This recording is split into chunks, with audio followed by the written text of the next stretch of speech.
ರಾಜ್ ನ್ಯೂಸ್ಗೆ ಸ್ವಾಗತ. ಇದೀಗ ಹೆಡ್ಲೈನ್ಸ್. ಕೆಂಗ್ರೆ ಪೈಪ್ ಕಳ್ಳತನ ವಿರೋಧಿಸಿ ಸಭೆಯಲ್ಲಿ ಕಪ್ಪು ಪಟ್ಟಿ ಧರಿಸಿ ಪ್ರತಿಭಟನೆ ನಡೆಸಿದ ಕಾಂಗ್ರೆಸ್ ನಗರಸಭೆ ಸದಸ್ಯರು. ಸರ್ಕಾರಿ ಆಸ್ಪತ್ರೆಗೆ ಹೆಚ್ಚಿನ ಅನುದಾನಕ್ಕೆ ಶಾಸಕರು ಅಧಿವೇಶನದಲ್ಲಿ ಧ್ವನಿ ಎತ್ತಲಿ ಬಿಜೆಪಿ ಮುಖಂಡ ಅನಂತಮೂರ್ತಿ ಹೆಗಡೆ. ಯುಗಾದಿ ಉತ್ಸವದ ಸ್ಟಿಕ್ಕರ್ ಮತ್ತು ಕರಪತ್ರ ಬಿಡುಗಡೆಗೊಳಿಸಿದ ಉತ್ಸವ ಸಮಿತಿಯ ಅಧ್ಯಕ್ಷರು ಹಾಗೂ ಗೌರವಾಧ್ಯಕ್ಷರು. ಮನೆಯಿಂದ ಕಾಣೆಯಾಗಿದ್ದ ಸುರೇಶ್ ಕಾಡಲ್ಲಿ ಶವವಾಗಿ ಪತ್ತೆ.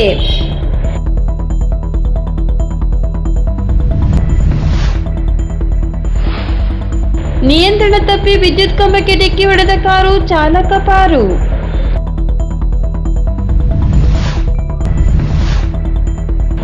ಸಿಡಿ ಕುಸಿತ, ಇನ್ನು 15 ದಿನದಲ್ಲಿ ಟೆಂಡರ್ ಕರೆದು ಕಾಮಗಾರಿಗೆ ಚಾಲನೆ. ಇಂಜಿನಿಯರ್ ಹರೀಶ್.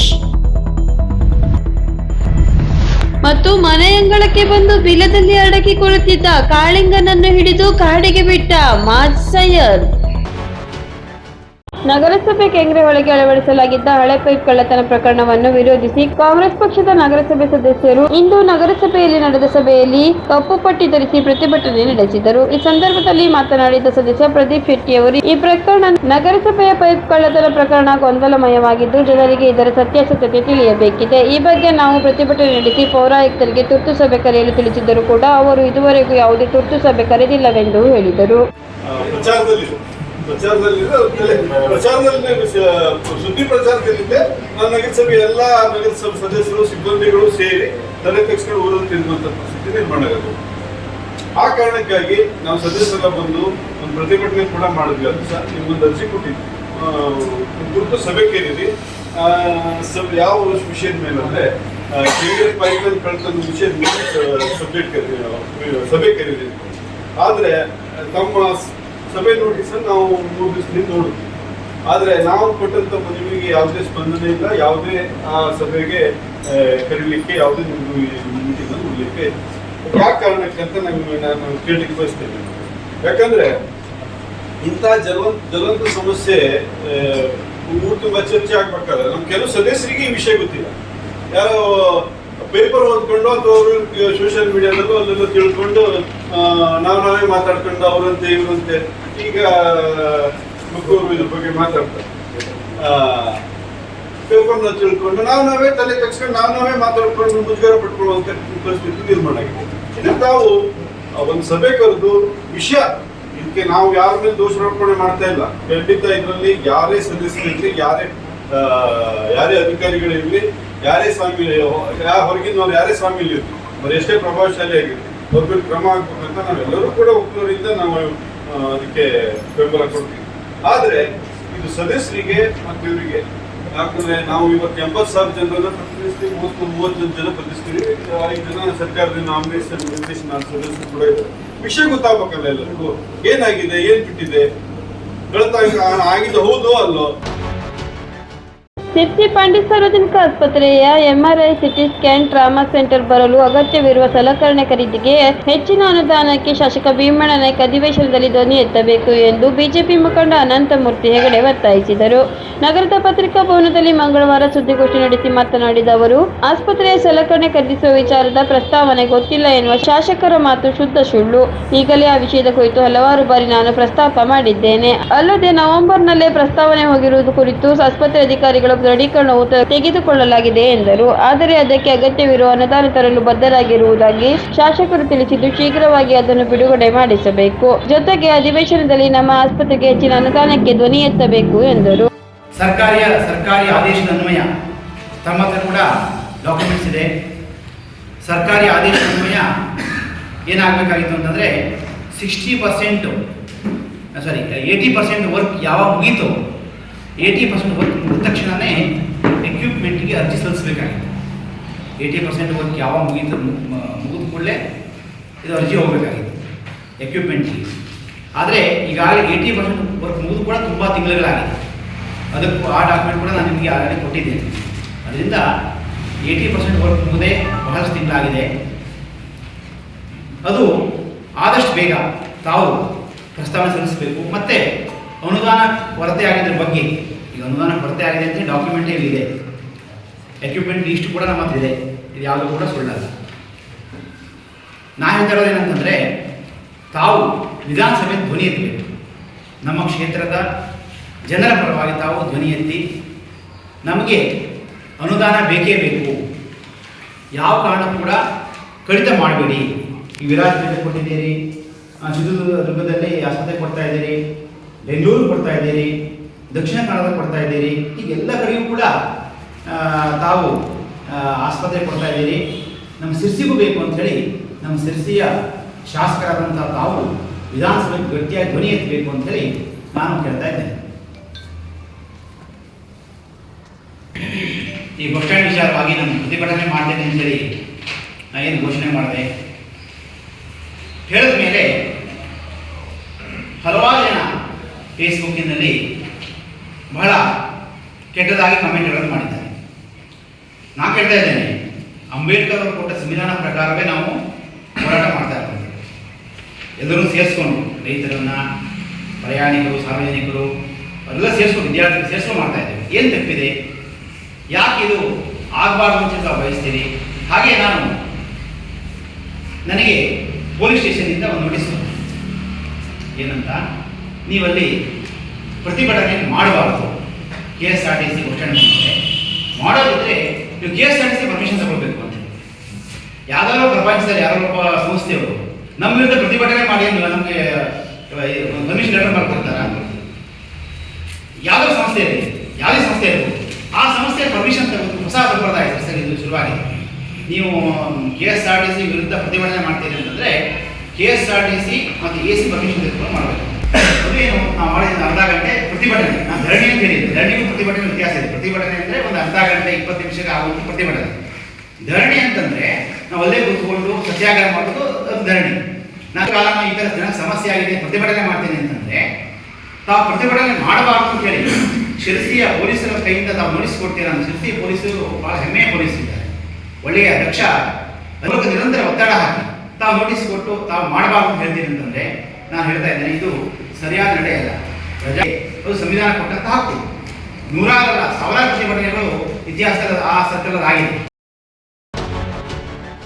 ಶಿರ್ಸಿ ಯುಗಾದಿ ಉತ್ಸವ ಸಮಿತಿಯಿಂದ ಮಾರ್ಚ್ 30ರಂದು ನಡೆಯಲಿರುವ 27ನೇ ವರ್ಷದ ಸಾರ್ವಜನಿಕ ಯುಗಾದಿ ಆಚರಣೆಯ ಸ್ಟಿಕ್ಕರ್ ಮತ್ತು ಕರಪತ್ರವನ್ನು ಶಿರ್ಸಿಯಲ್ಲಿ ಬಿಡುಗಡೆಗೊಳಿಸಲಾಯಿತು. ಈ ಸಂದರ್ಭದಲ್ಲಿ ಮಾತನಾಡಿದ ಯುಗಾದಿ ಉತ್ಸವ ಸಮಿತಿಯ ಅಧ್ಯಕ್ಷ ರಮೇಶ್ ದುಬಾಶಿಯವರು, ಸಾರ್ವಜನಿಕ ಯುಗಾದಿ ಉತ್ಸವ ಈ ಬಾರಿ ಹೆಚ್ಚು ಅರ್ಥಪೂರ್ಣವಾಗಿ ಆಚರಿಸಲು ನಿರ್ಧರಿಸಲಾಗಿದ್ದು, ಮನೆ ಮನೆಗೂ ಹೋಗಿ ಅಕ್ಷತೆ ನೀಡುವ ಮೂಲಕ ಕರೆಯಲಾಗುವುದು. ಯುಗಾದಿ ಉತ್ಸವದ 2ನೇ ದಿನ ಮೊದಲು ಜನಜಾಗೃತಿಗಾಗಿ ಬೈಕ್ ರ್ಯಾಲಿ ನಡೆಸಲಾಗುವುದು ಎಂದು ಹೇಳಿದರು. ಸುದ್ದಿಗೋಷ್ಠಿಯಲ್ಲಿ ಯುಗಾದಿ ಉತ್ಸವ ಸಮಿತಿಯ ಗೌರವಾಧ್ಯಕ್ಷ ಶ್ರೀನಿವಾಸ ಹೆಬ್ಬಾರ್ ಸೇರಿದಂತೆ ಚಂದ್ರು ಎಸಳೆ, ಸುರೇಶ್ ಶೆಟ್ಟಿ ಉಪಸ್ಥಿತರಿದ್ದರು.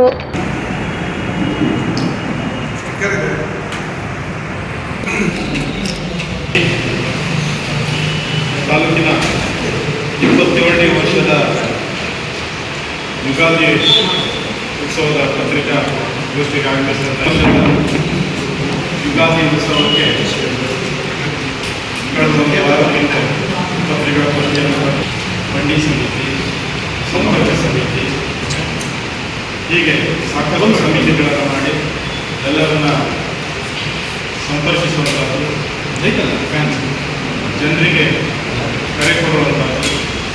ಈಗಾಗಲೇ ನಾವು ಕರೆಯನ್ನು ವಿಶಿಷ್ಟ ರೀತಿಯಲ್ಲಿ ಕರೆಯಬೇಕು ಅಂತ ಹೇಳಿ ನಮ್ಮ ಜೊತೆಗೆ ಅವರು ಹಂಚಿಕೊಂಡಿದ್ದು, ನಮ್ಮೆಲ್ಲ ಹೆಣ್ಮಕ್ಳು ಪ್ರತಿಯೊಂದು ಮನೆ ಮನೆಗೆ ಹೋಗಿ ಅಕ್ಷತೆ ಮತ್ತು ಕರಪತ್ರ, ಧ್ವಜ ಮತ್ತು ಸ್ಟಿಕ್ಕರ್ ಮನೆ ಮನೆ ಬಾಗಿಲಿಗೆ ಇವುಗಳನ್ನು ಕೊಟ್ಟು ಕೂತು ಸ್ವಚ್ಛತೆಯಿಂದ ಪ್ರತಿಯೊಂದು ಮನೆಯಿಂದ ಒಬ್ಬೊಬ್ಬರಾದರೂ ಈ ಉತ್ಸವದಲ್ಲಿ ಭಾಗವಹಿಸಲೇಬೇಕು, ಎಲ್ಲರೂ ಭಾಗವಹಿಸಬೇಕು ಅಂತೇಳಿ ಕರೆ ಕೊಡಲಿಕ್ಕೆ ತೀರ್ಮಾನ ಮಾಡಿದ್ದಾರೆ.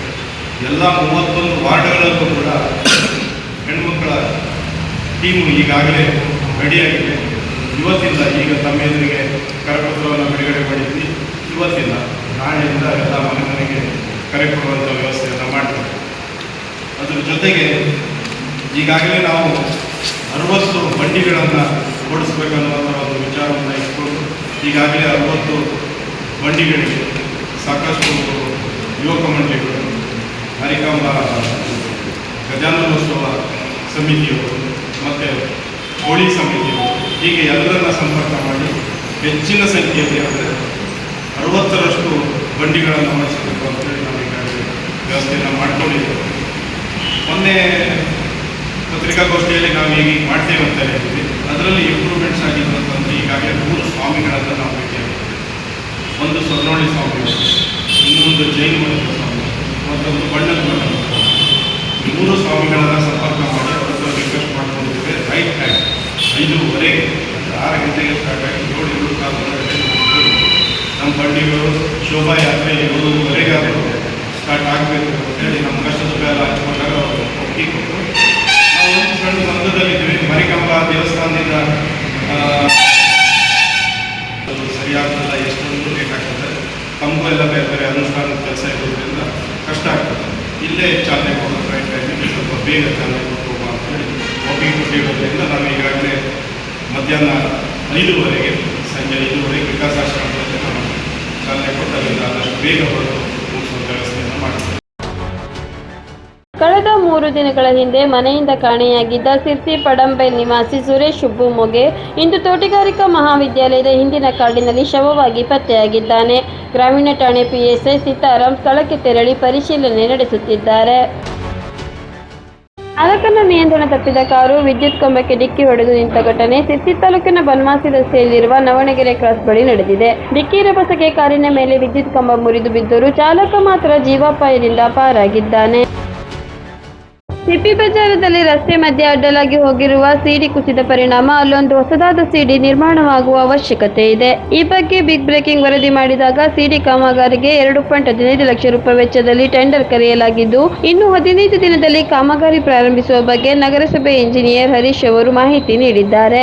ರಸ್ತೆ ಮಧ್ಯೆ ಸಿಡಿ ಹಾದು ಹೋಗಿರುವುದರಿಂದ ಹೊಸದಾಗಿ ನಿರ್ಮಾಣ ಮಾಡಲು ಸ್ವಲ್ಪ ದಿನ ಹಿಡಿಯಲಿದೆ. ಸಾರ್ವಜನಿಕರು ಸಹಕರಿಸಬೇಕೆಂದು ಅವರು ತಿಳಿಸಿದ್ದಾರೆ.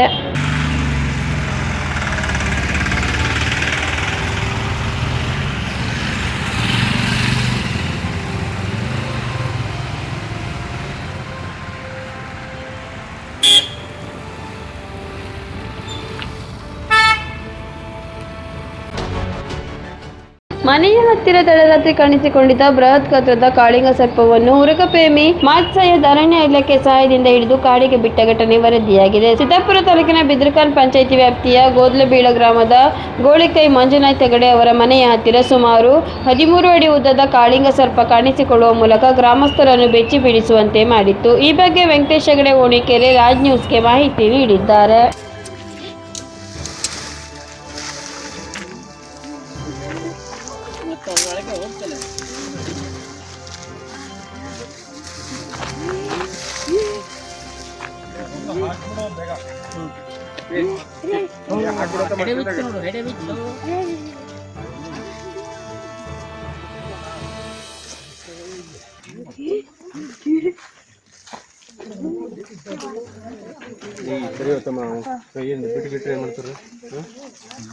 ಆ ಪೈಪ್ ಇದ್ದಲ್ಲ ಅತ್ಲ ಬದಿಗೆ ಯಾಕಡೋ ಅತ್ಲ ಬದಿಗೆ ಪೈಪ್ ಇದ್ದಿದ್ದು ಇದು ಚೀಲಕ್ಕೆ ಹಾಕಿ. ಹೌದಾ? ಹೌದಾ? ಚೀಲ ಗಟ್ಟಿ ಇದ್ದಲ್ಲ.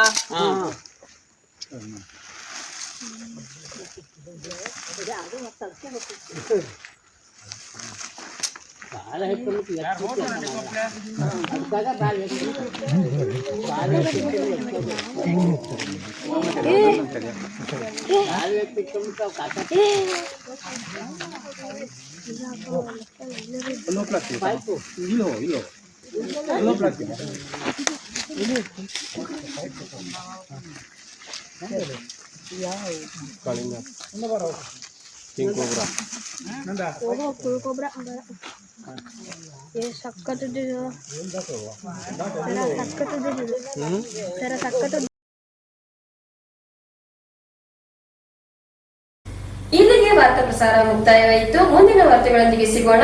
ನಮಸ್ಕಾರ.